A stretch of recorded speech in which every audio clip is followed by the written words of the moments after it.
So as I was seeing cuts and I was seeing scenes, it was extremely inspiring to me.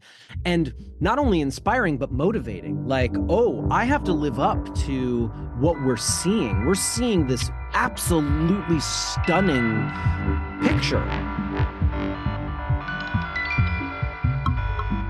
Today on We Need to Talk About Oscar, I'm joined by composer Jeff Russo, whose work you might have come across basically if you watch TV shows in the last couple of years. And I must say, this is no exaggeration, since he has worked on the score of multiple Star Trek shows, all 5 seasons of Fargo, Lucifer, For All Mankind, and my God, the list could go on. I must add that these are projects from only the last 10 or so years. And today we are going to dig deep into the world of Steve Salian's Ripley, a brand new rendition of Patricia Highsmith's novels, which also gave us a true classic, The Talented Mr. Ripley, that, by the way, turns 25 this year. The show is releasing April 4th on Netflix. Plus, we are also going to cover season 5 of Fargo, currently available on Hulu. The former stars Andrew Scott, Johnny Flynn, and Dakota Fanning, while the latter Juno Temple, Jennifer Jason Leigh, John Hamm, and of course is created by Noah Hawley. Hi, Jeff. It's great to have you. Hey, how are you? Thanks for having me. Oh, good. Oh, good. And thanks for joining us. We usually like to start our interviews by asking our guests about their core memories that made them fall in love with films and filmmaking as well. Can you recall a moment in your life which you can associate one of these feelings with?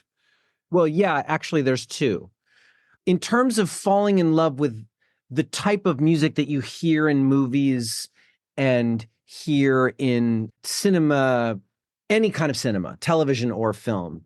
When I was, I think I was 9 or 10 years old, I saw E.T. and that score, I think more than the rest that I had seen at the time, really did make me or have me fall in love with that type of music. I really, really loved that kind of music. Now, that wasn't what I at the time wanted to do.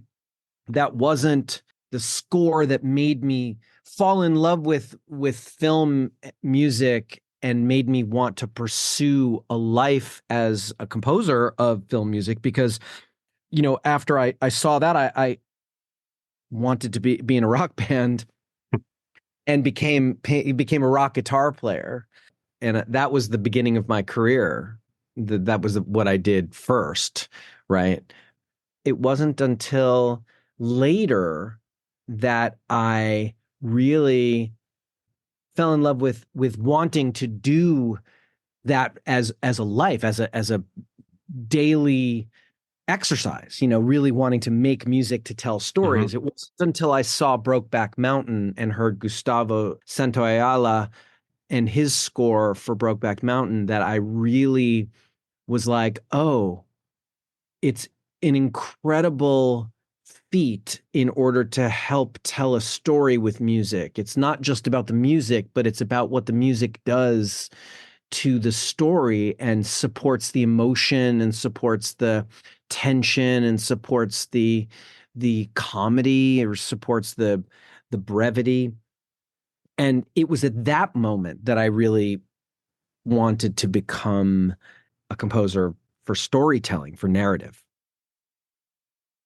Wonderful story. And now on to these two shows. There are some aspects I'd really like to get into in regard to the similarities and differences between these two projects head to head a little bit. First of all, Ripley is a limited series consisting of 8 episodes, and that's it. That's the story as a whole. While on the other hand, Fargo is in its, or rather after its 5th season, but it's an anthology, so it's like it consists of 5 miniseries, but not exactly. What I would also count as a resemblance, but I'm sure there are just as many similarities with this as well, between these two is working with the creators of the shows, since you've previously collaborated with both of them, with Steven on The Night Of, which is without shadow of a doubt an all-timer miniseries, and with Noah, of course, on the previous seasons of Fargo. How have these experiences been for you in general? And what are you looking for in your collaborations with different creators, showrunners, and even at the very beginning of a project, script-wise? That's a very interesting question. It's different for every project. Every relationship with a filmmaker is different, and some filmmakers require different tools from the composer. And the one thing that is uniform in most of the work that I've done that is really fulfilling to me is the level of trust that you build up with a filmmaker. The vernacular that you build up and the ability to talk about what it is a filmmaker wants and how to translate that into music. In this particular case, both Noah and Steve are very musical individuals. Steve plays guitar, Noah plays guitar.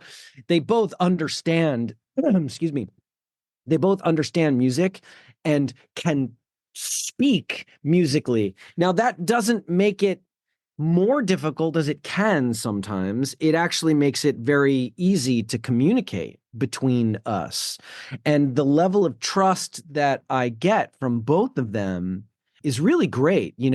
They believe that I can do what I set out to do. And when they give me that trust, it's an honor to have that trust from filmmakers of the level that we're talking about. I mean, both are extraordinary filmmakers, and the level of trust is it's very special to me. I get to help tell their stories, and that's very meaningful. So when I start early on, they send me scripts. I'm reading the scripts and starting to sketch ideas as to what I think themes might be for their stories. On Ripley, I'd been working on Ripley for about 3.5 years. And that was because I got in very early. Like, Steve sent me scripts and then he went off to shoot, and he was asking me to send him music the whole time, and I was doing that. However, on the other hand, a very obvious dissimilarity, what I was referring to before, is the type and length of these shows. Can you compare your relationship with a project that you know when you start working on it, how long it's going to last or span, versus when it is season after season, but at the same time, it can get the X anytime? Which one is easier for you, and what difference does it make for your work? Well, I think that everything is different. It doesn't make it harder or easier. What I would say is, typically with shows like Fargo and The Night Of and Ripley, these shows that have a story arc, they go, beginning, middle, end in a season. Those are typically more interesting to me because I get to tell the story and have the story be finished, as opposed to ongoing series, which do create somewhat of a conundrum. It's like, how do you recreate the sound that you've created for the show, not feel like you're repeating yourself, and continually tip a hat to new characters, new thematic material, and new ideas that the show has to come up with in order to extend into season 3, 4, 5, 6, to continue on. I have that with Star Trek. Knowing that there are end dates with Star Trek have, certainly helped me along the way.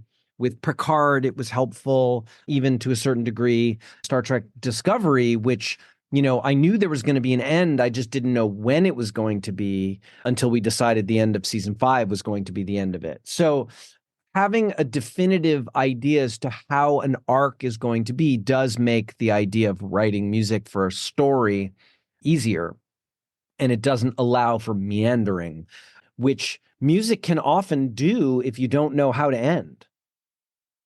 And which one can be during and in the end more difficult, between following vibe and sticking to it, yet adapting to the different characters and their very own story arcs and bringing some new to it in Fargo, while in Ripley, you had to find the grasp on the Italian setting and vibe and then bring something original to it while sticking to the tone at the same time. I mean, both things are difficult. Both things do create somewhat of a conundrum for me. Something like Fargo is very interesting because I have to create a new score and a new thematic idea and motif every season while continuing to be inside of the world of Fargo. That's complicated, and I have to be very aware that I'm not copying myself as I move through seasons. With Ripley, we were very clear at the very beginning. We didn't want to take any of the ideas and or tone from the movie from 25 years ago, because that took a different approach to telling the story. It was much more romantic and much more of that ilk, and we were focusing more on the thriller aspect of it and the fact that Tom Ripley is a psychopath and following that idea. So that was creating something new. But yes, I did have to write a bunch of music that was sort of, in the world of Sicily and Italy in the early 60s to sort of give it the feel and place that it needed. And at the same time, creating a new sort of identity musically for this story, which, to me, that's the fun stuff, like trying to figure out what something sounds like and then going for it and trying out different things. And, that was it. My first theme I wrote 3.5 years ago, and that first theme appears just a couple of times in the show and only melodically, not even in its original form. I did, however, put that on the soundtrack because I thought that was an interesting way to see the way the score sort of came together. But that was the idea. That was the fun part of it, was like to follow my instincts to start with and where I ended up. And they're very different places. And now a little deeper into Ripley, since the experience of watching it and just basically experiencing it is just so fresh. Throughout the 8 episodes, the suspicion and with that, the tension grows in everyone around Tom and to some extent in him or for him. And in this weird brain of mine, I stumbled upon an analogy or parallel between the music that is one of the fundamental pillars of this building, no pun intended, tension, and the monumental, gorgeous architecture of all the places Tom goes to. Now, how do you engineer and build up a score like this, where it 100% plays such a visceral role? Well, that's a really interesting question. And what I would say is, you're totally right. So first of all, Steve as a director is extraordinary. He has an eye for a look and how to shoot something that is so evocative. So as I was seeing cuts and I was seeing scenes, it was extremely inspiring to me. And not only inspiring, but motivating. Like, oh, I have to live up to what we're seeing. We're seeing this absolutely stunning picture of all of these incredible places. And, Italy is just a spectacularly beautiful place. Even its most ugly is gorgeous on some level. So as I was seeing all of that, it was certainly inspiring and very motivating to me. And what I really wanted to do was match the beauty and stature of it, and also trying to not use tropes, score tropes that tend to be used in thriller stories. I really wanted the sound of the show to match what we were looking at. And so, a lot of ideas came from thinking like, well, what would it sound like if this score was written in 1963? It's funny because one of the things Steve said to me at the very beginning was, if you're ever at a loss for what to do, think of it like, what would Ennio Morricone do? Like, how would he approach writing this type of score? And that was very interesting to me, because the idea wasn't to sort of copy what Ennio Morricone would do, but taking into account like how he went about telling stories was a very interesting way to look at it. And it's very Italian. And it is not I didn't necessarily want to write Italian style music, because that's not what I do. Although I had to infuse an Italian ethic into some of the pieces of music, because we did need to put our viewer in place. But generally, the score is a very sort of classic movie type score. And I really thought like, well, that's what would have happened had this been written in 1963. And that, I think, and I hope I've done the job of living up to what we're seeing. Kinda in connection to this, instrument-wise, the score includes, correct me if I'm wrong, primarily piano and violin. And I was lucky enough to listen to the music itself alone as a whole today. And it tells a story on its own and of its own just as well. Plus, since you mentioned it a couple minutes ago, it also tells the story of the score itself coming together to some extent.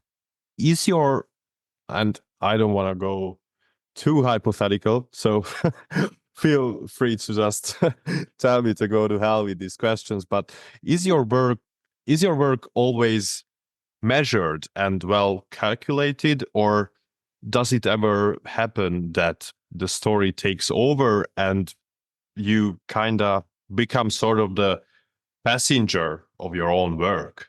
Well, that's another very interesting question, and I would say that that's exactly what happened on this particular show, is that I started writing, but what I didn't realize was I couldn't get in front of what Steve was going to be telling.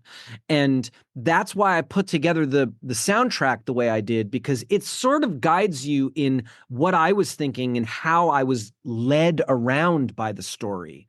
The story really did inform how I was going to be writing. Like, I wasn't in a bubble. I wasn't in a vacuum. And I never am, but sometimes I'm creating stuff in tandem to the filmmaker, which is what I do a lot with Fargo. In this particular case, as I was beginning, I would send stuff to him. He would tell me how to make changes, send them back before he even knew how he was going to edit it.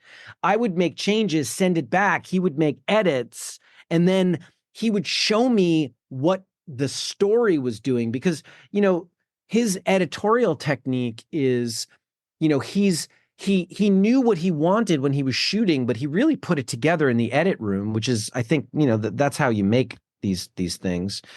And as that was happening, the story was changing, my ideas were changing. So every time he would send something back to me, it would inspire a new idea for the next thing that I had to do, which was the next episode, and or the following scene, and or scenes down in episode 7. He even said to me, he wanted me to work backwards, which in fact happened, right? So I had written a bunch of music for episodes 1 and episode 2, and then he asked me to jump ahead to episode 7, and I wrote this piece of music called A Venezia.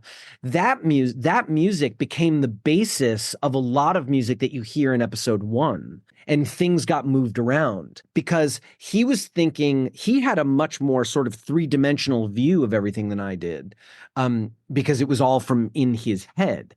As I continued to write, it was guiding me around. So it was not, in fact, measured and calculated. The story was really driving the boat for me. Whereas with Fargo, I do have a much more measured and calculated view on who I'm writing particular pieces of music for, how I'm writing particular pieces of music. There was a rancher theme, there was Dot's theme. There were all of these thematic, there was all of this thematic material that got used in the places that they were meant for.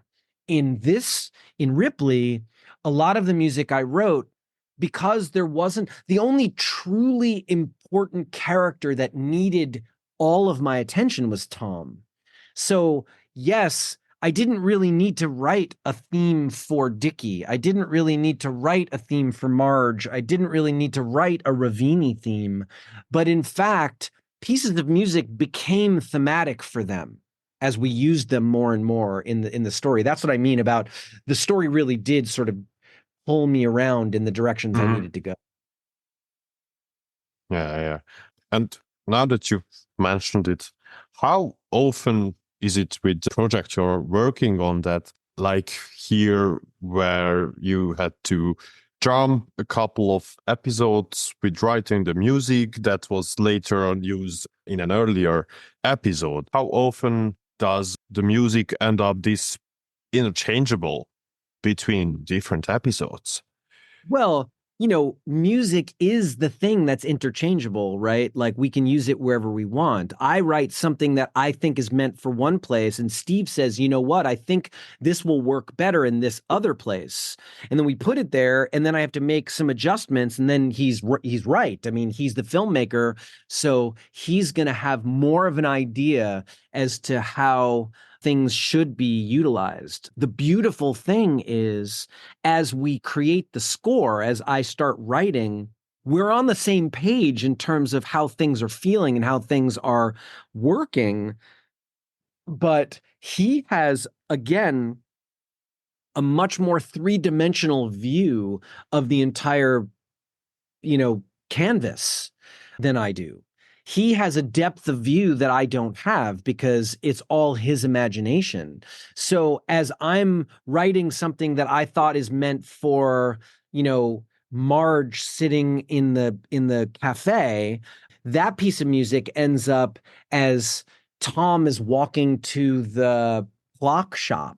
There were things that we did utilize in the same ways, and then things that we utilized in different ways. And I had to sort of keep up with Steve as he was throwing curveball after curveball to me. So as I was creating the score, he was taking what I was doing and creating what he thought was his score, and then throwing it back to me for me to adjust to match what he was wanting, if that makes sense.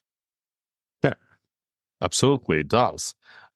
Many times, Tom does something, or at least try to do so, in plain eyesight. For example, when Dickie is painting and he tries to pull an envelope out of the pocket of Dickie's jacket that's laying on the sofa next to him. What I want to ask you is basically the opposite. Do you ever want to or try to hide something from the audience, the listener, or for the listener in plain eyesight in your work? Yeah, I do. I do that. And I do that for a number of reasons. One, music can be very subliminal. So if I just allude to a theme, I can make someone think about something without them even realizing that that's what I'm doing, because I can hide melodic moments in chord changes. I can hide melodic material in, playing it on a different instrument. I can hide things in plain sight. And I do use that tactic sometimes. Sometimes it's for my own benefit. Sometimes I just like to be sneaky. And, that's part of where I find fun in what I do. But also I do that calculatedly so I can manipulate the emotion of a scene. And that can be very, very effective. And to conclude our chat, a rather general question. What's next for you? I'm currently working on the new television 8-episode run of Alien with Noah Hawley. Noah is writing and directing a couple of the episodes, and we're working on that for sometime in 2025. Amazing. Well, Jeff, thank you so much for taking the time. It was truly an honor talking to you. Thank you so much for having me. It was very thought out and well-meaning questions. It's really always great to hear someone thinking about the scores and music and how it affects the picture and story. It's really made me think. Thank you. I try my best. You have a great day. And you too. Take care.